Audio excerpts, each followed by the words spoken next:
जय हिंद दोस्तों। आज जो मैं आपको कंसेप्ट बताने जा रहा हूं जो कि हर एग्जाम में आता है, कौन सा बिन छोटा है कौन सा बिन बड़ा है। ऐसा बेटा मैं शानदार ट्रिक लेके आ रहा हूं जो कि आज तक आपने कभी ये ट्रिक नहीं पढ़े होंगे। ये इस ट्रिक से आप हर सवाल बना सकते हैं, छोटा बिन और बड़ा बिन का। चाहे आप कोई सा भी एग्जाम देंगे, चाहे रेलवे, एसएससी, बैंकिंग, कोई सा आप देंगे, हर एग्जाम में ये सवाल आते हैं। तो चलिए हम बताते हैं बगैर समय खराब किए हुए छोटा बिन और बड़ा बिन के बारे में क्या समझते। देखो बेटा, सबसे जो अगर सिर्फ ये पूछे छोटा कौन सा बड़ा कौन सा है, जैसे ये 1/2 है और ये 3/4 है, इसमें पूछ देगा कौन सा छोटा भिन्न है कौन सा बड़ा भिन्न है। देखो छोटा और बड़ा हम कैसे पता लगाते हैं। देखो कुछ नहीं करना बेटा, इसको क्रॉस गुना करना है। क्रॉस गुना करेंगे 4 में से कितना होगा 4, और 3 में 2 से करेंगे 6। तो कौन सा बड़ा है बेटा, 4 बड़ा है कि 6 बड़ा है। आप बोलेंगे सर ये 6 बड़ा है, तो यही वाला बेटा क्या है, यही वाला आपको बड़ा है। और समझते हैं इसको हम। अगर आपको कोई बोल रहे कि 3/7 और 9/11, बोले कौन सा बड़ा है कौन सा छोटा है, तो बस क्रॉस गुना करना है बेटा। 11 से कितना होगा 33 और 9 से कितना होगा 63। तो ये क्या है, ये बड़ा है, तो बड़ा भी हो जाएगा। बड़ा और छोटा पहचानने के लिए बस क्रॉस गुना करना है आपको। अगर आपको कोई बोल रहा है यहाँ पे 5/4 और यहाँ पे बोल रहा है 3/5, कौन सा बड़ा है कौन सा छोटा, क्रॉस गुना करो। 5 और 5 से गुना करो कितना होगा 25, और 3 में 4 से करो 12। तो कौन सा बड़ा है, 25 बड़ा है, ये छोटा है। तो यही वाला क्या, ये वाला क्या बेटा बड़ा हो जाएगा। तो ये तो आपको सिर्फ 2 में था बड़ा और छोटा हम पहचाने। अगर यही पे अधिक वैल्यू दे दे तो हम कैसे बनाएंगे, तब भी हम यही करेंगे। जैसा हम इसको समझने का बेटा हम प्रयास करते हैं। जैसा कि मान लेते हैं ये सवाल आपको दे दिया है, इसमें कौन सा छोटा कौन सा बड़ा है, 1/3, 4/7 और 2/5। इसमें पूछ रहा है कि कौन सा छोटा और कौन सा बड़ा है। इसको असेंडिंग डिसेंडिंग में पूछता है, आरोही और अवरोही में। तो अगर मैं इसको छोटा और बड़ा में बात करूं तो कैसे निकालोगे। अभी मैं बात करता हूं इसमें कि सबसे छोटा भिन्न कौन सा है। तो छोटा अभी तो मैंने बड़ा सीखा था, छोटा हम लोग कैसे करेंगे, कुछ नहीं करेंगे, इसको क्रॉस गुना करना है।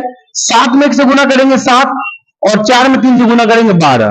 तो देखो यहाँ पे ये हो गया 7, ये हो गया 12, ये 12 छोटा लेना, छोटा हो गया। अब इनमें लिखना है 1/3 और 2/5, इसको बेटा गुना करना है। ये कितना हो जाएगा, 5 हो जाएगा, ये कितना हो जाएगा 6 हो जाएगा।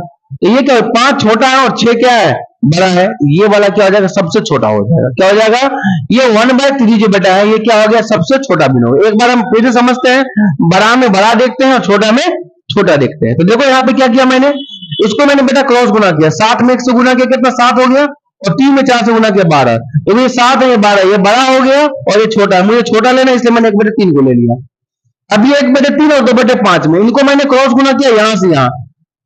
अब बेटा मैंने किसमें गुना किया, 1/3 में और 2/5 में। इसको क्रॉस गुना किया, ये कितना हो गया 5, और ये गुना किया कितना हो गया 6।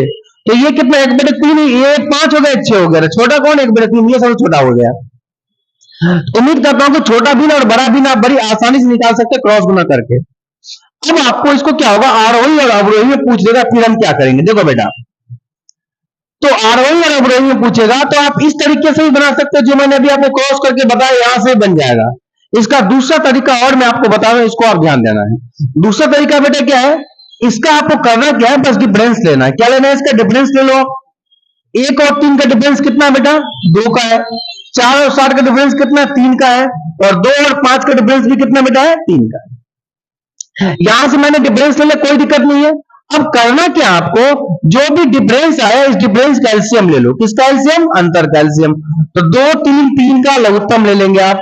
2 3 3 का लघुत्तम लेंगे बेटा, कितना आ जाएगा 6 आ गया। कितना आ गया एलसीएम 6, बस एलसीएम 6 आ गया। अब करना क्या है, जो डिफरेंस है इस डिफरेंस एलसीएम भाग करना है। तो 2 से भाग करो कितना, 6 में जाएगा 3 बार। कितना बार जाएगा 3 बार। 2 से भाग के बेटा 6 में कितना हो जाएगा 3 बार। जितने बार जाएगा 3 बार, इसको ऊपर से गुना कर दोगे। तो 3 में 1 से गुना किया कितना आ गया 3।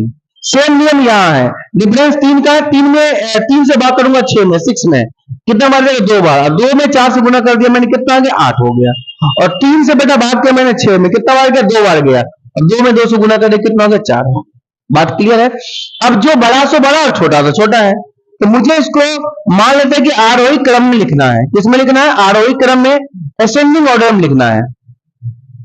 किसमें लिखना है बेटा, इसको मुझे असेंडिंग ऑर्डर में लिखना है। असेंडिंग आरोही क्रम मतलब है बढ़ते हुए क्रम, छोटा से बड़ा होता है, स्मॉलर से बिगर, स्मॉलर से छोटे बड़े वैल्यू तक जाते हैं।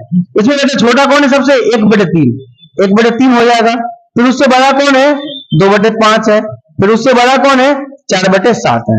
तो ये सबसे बड़ा है, इधर मुंह लगा लो। तो यही आपको हो जाएगा बेटा, यही आपको मैंने इसको लिख दिया असेंडिंग ऑर्डर में, आरोही क्रम में लिख दिया।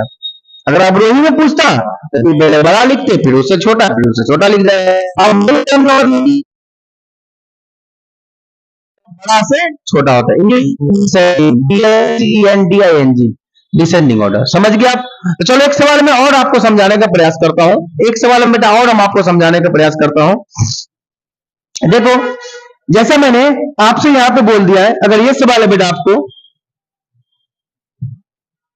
3/5, 7/9 और 11/13, इसको आपको कह रहा है लिखने के लिए अवरोही में। किसको कह रहा है बेटा? अवरोही में। इसको कह रहा है अवरोही क्रम में डिसेंडिंग ऑर्डर में लिखने के लिए। किसमें कह रहा है? डिसेंडिंग ऑर्डर में लिखने के लिए। तो देखो, हम इसको डिसेंडिंग में कैसे लिख सकते हैं? बड़ी आसान तरीका है, बस आपको डिफरेंस लेना है। क्या लेना है? डिफरेंस। तो डिफरेंस कितना बेटा? यहाँ पे 2 का डिफरेंस है, यहाँ पे कितना का डिफरेंस है? 2 का डिफरेंस, और यहाँ भी कितना का डिफरेंस है? 2 का डिफरेंस। अगर ये डिफरेंस बराबर हो जाए तो फिर तो मुझे टेंशन ही नहीं है। अगर डिफरेंस बराबर हो जाए तो बेटा इसका एलसीएम कितना आएगा? एलसीएम कितना आएगा? 2 ही आएगा। 2 से भाग दोगे 1 बार जाएगा, तो यही 3 बचेगा। 2 से भाग दोगे तो 1 बार जाएगा। 1 से गुना करोगे 7 में, तो 7 ही आएगा। 2 से भाग दोगे 2 में, तो 1 ही बार जाएगा। 7 में 1 बार जाएगा, 1 से गुना करेंगे 11। अगर डिफरेंस बेटा बराबर होता है तो जिसका अंश बड़ा से बड़ा, हर छोटा से छोटा। इसमें सबसे बड़ा कौन है? ये सबसे बड़ा है, ये से छोटा है, ये से छोटा है। अब अवरोही क्रम का मतलब क्या होता है? अवरोही का मतलब होता है बड़े से छोटा। तो बड़े से छोटा लिख दो। सबसे बड़ा कौन है? 11/3। फिर कौन है? 7/9। बस इसको उल्टा कर दो, ये कितना हो जाएगा? 3/5। और अब जिधर जो बड़ा होगा उधर मुंह खोल दो।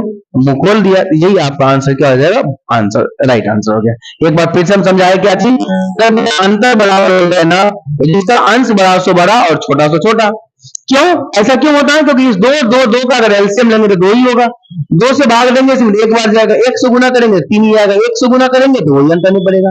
ठीक है, उम्मीद करता हूं कि ये बात आप लोगों को छोटा भिन्न और बड़ा भिन्न ये भी पहचान कर लेंगे। अगर आरोही और अवरोही में पूछेगा तो ये भी आप समझ सकते हैं कौन सा होगा नहीं होगा। ठीक है, एक सवाल में आखिरी और मैं करा देता हूं।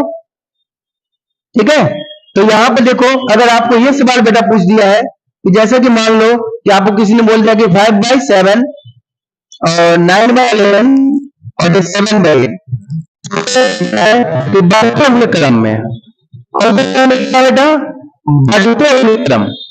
बढ़ते हुए क्रम का मतलब होता है असेंडिंग ऑर्डर। कौन सा ऑर्डर? असेंडिंग ऑर्डर में पूछ रहा है। तो बस आपको करना कुछ नहीं, इसका डिफरेंस 2 का है, इसका डिफरेंस 2 का है, इसका डिफरेंस 1 का है। ठीक है, इस दो का एलसीएम ले लोगे बेटा। 2 1 का एलसीएम कितना आ जाएगा? 2 आ जाएगा। इस 2 से भाग दोगे इसमें कितना बार? 1 बार जाएगा। 1 को 2 से भाग देंगे पहले इसमें, तो 2 से बेटा भाग दिया 1 बार, 5 में 1 से गुना किया 5। 2 से भाग देंगे 2 में 1 बार, 1 से गुना कर दिया 9, और 1 से भाग दिया 2 बार, 7 दूनी कितना हो गया? 14। कितना हो? फिर 14 हो गया। ठीक है, अब मुझे कह रहा है कि बढ़ते हुए क्रम, असेंडिंग ऑर्डर, छोटा से बड़ा। तो सबसे छोटा कौन है इसमें बेटा? 5। तो 5 बटे कितना लिख दिया मैंने? 7। फिर कौन सा आपका 9 बटे कौन सा बेटा? 11। 9 बटे क्या लिख दिया? 11। और फिर कौन सा बेटा? ये 7/8। 7/8 ये तो ऑटोमेटिक आपको इसी क्रम में लिखा हुआ ही है। ये आपको बढ़ते हुए क्रम में लिखा हुआ ही है, इधर हम एरो लगा दिया। तो यही आपका ये ऑटोमेटिक इसके सीक्वेंस में नहीं रखा था। तो उम्मीद करता हूं कि आप छोटा भिन्न बड़ा भिन्न आप बड़ी आसानी से आप समझ सकते हैं। ठीक है, तो आज के लिए इतना ही है। जय हिंद, जय भारत।